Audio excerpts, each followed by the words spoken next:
Anton put a clown suit on Corey Holcomb. This is a 3-minute excerpt from that, the blow up.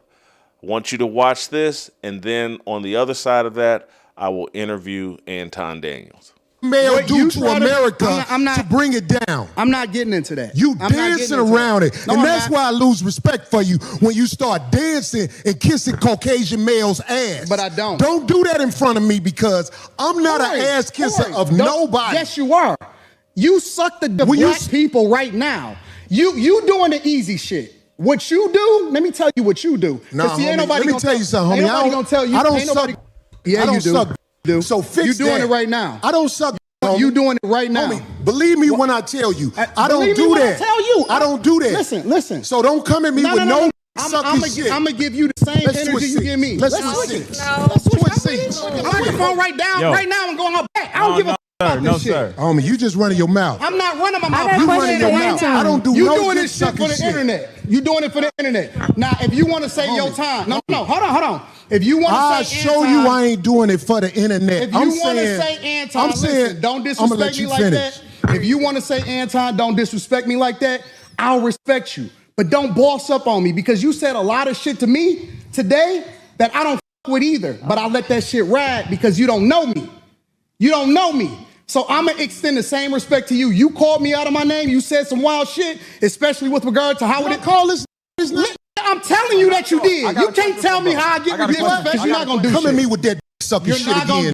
You're not going to come at me with... Say I suck again, nigga. We can go all back right now. Fuck I am. We can go all back right now. I'm with it. I bet you won't say that shit. We can go all back right now.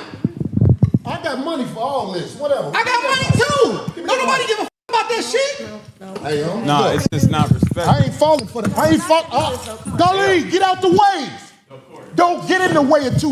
But anyway, how would you describe him getting up out of his chair, switching chairs, trying to physically intimidate you and threaten you? And then he folded up just real quick. And I got to be honest with you, it kind of shocked me to see him fold that quick. It didn't shock me because what people may not have been able to see is that he was shaking. Like he was shaking like a stripper.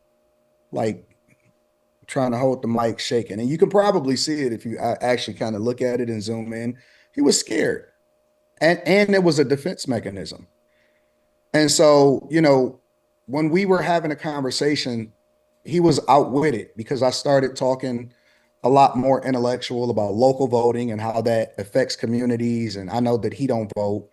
I started talking about culture and the transatlantic slave trade. And he tried to box me in by saying, but you black. And I said, no, I'm a Christian first. You know, I actually believe in Jesus. And so all of this type of, you know, conversation was going way over his head.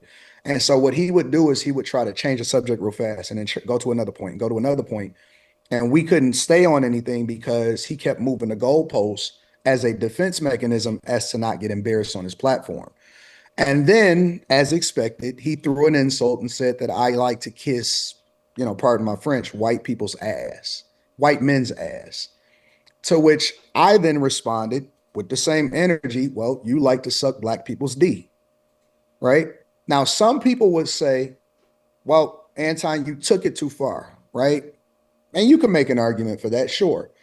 But I also understood who I was talking to and how far he takes it on a regular basis. And I see him disrespecting people, and he had just disrespected me.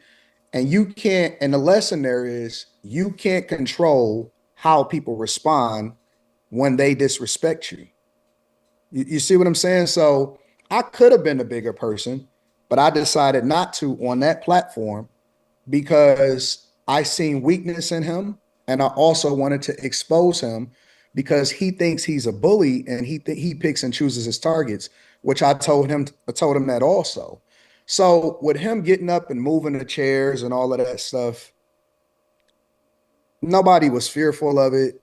And it wasn't about being tough or anything like that. But it was like, okay, well, let's just see how far it goes. Let's see how far the rabbit hole goes. And it really amounted to just one of those type of dogs that like to bark on the porch. But then when they actually step out there, when you remove the fence from it, and again, he was shaking and all of that stuff. When you remove the fence from it, it amounted to practically nothing. Even so much so to the point to where I said, listen, we don't even have to keep talking about it. We can go out back if you tough and we can figure it out back there. Because one thing that I'm not going to do, because I know that YouTube don't like fighting. They will demonetize you. They will penalize you. It can go really, really bad. So I'm not going to mess up his platform, and I'm not going to mess up my platform either. And so I'm like, well, listen, we could just go out back. We don't even have to cut the we don't have to cut the stream or anything like that. We can figure it out if you think you're tough. To which I already knew he wasn't going to do it. And he did exactly what I thought he was going to do. He sat back down, he shook my hand, and then we continued the conversation. And at that point, I seen a weakness in him. And so I just proceeded to exploit him. I told him that he was scary, that he picks and chooses his targets, that he's hypocritical, that he was scared of Dave Chappelle. That's why he tiptoed around giving his opinion on a special.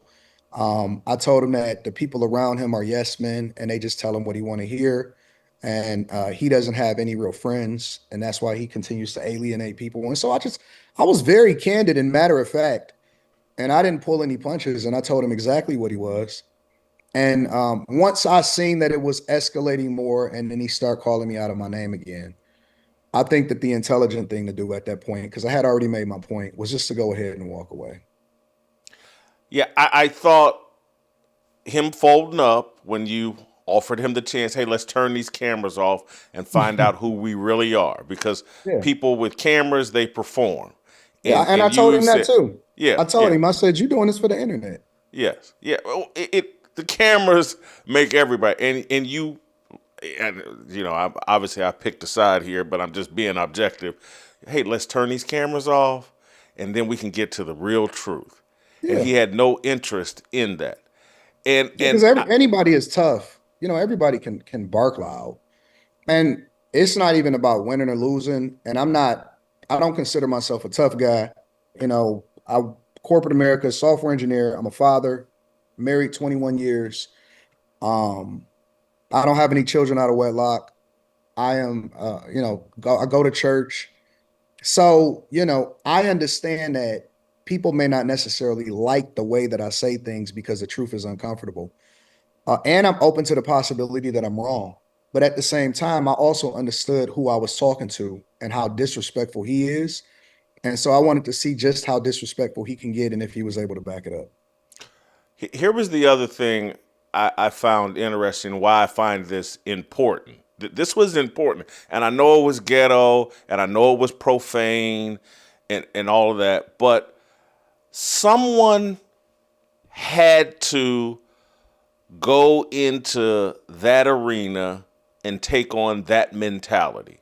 Yeah, absolutely. And it's important because that mentality, the mentality that he promotes, I'm sorry, Jason. The mentality, we temporarily, I think his camera changed angles or whatever, but someone had to take on that prison mentality. This is a 57-year-old man, Corey Holcomb, that has a clear-cut prison mentality and prison mindset, and that's pervasive all throughout black culture, and it's popular over YouTube. And someone had to go into that arena and say, man, this is all a gimmick. This is someone intellectually limited who's not nearly as tough as he thinks he is. And so there's part of me that I'm on my Christian journey where I can't be profane. I don't like to use the N-word. And so I'm rooting you on and sitting there like, man, I wish I could. I just can't do it. And there's a part of me that it used to be. Back in the day, I could have gone in there and, you know, went word for word and blah, blah, blah. Yeah. But I do think what transpired and what you exposed, and I saw your post-show stream, I think, yesterday, where you were trying to encourage people and tell people, like, look, man, these people ain't what you think. They're not as tough as you think. They're intellectually limited, and they're taking you straight to hell. Yep. I don't think that any of these people, you know, what we do in our community, and we don't have any real heroes for the culture, right? And I'm not saying that because my hero is Jesus, right? So I look at it from a completely different lens. Regardless of where I am in my journey, the person that I pedestalize, and the word is the word. It doesn't change. It has never changed. So I have a blueprint for what I think success should look like. But we don't have any real examples as far as what we champion in the culture. And that's why I say that the culture is trash. We don't have any real people that we look up to. So we look up to comedians, we look up to athletes, we look up to rappers, we look up to actors, we look up to all of these people. And when you actually interact with them in real life, what you find is that everything about their life is not even a reflection of what they advocate for and what they really say.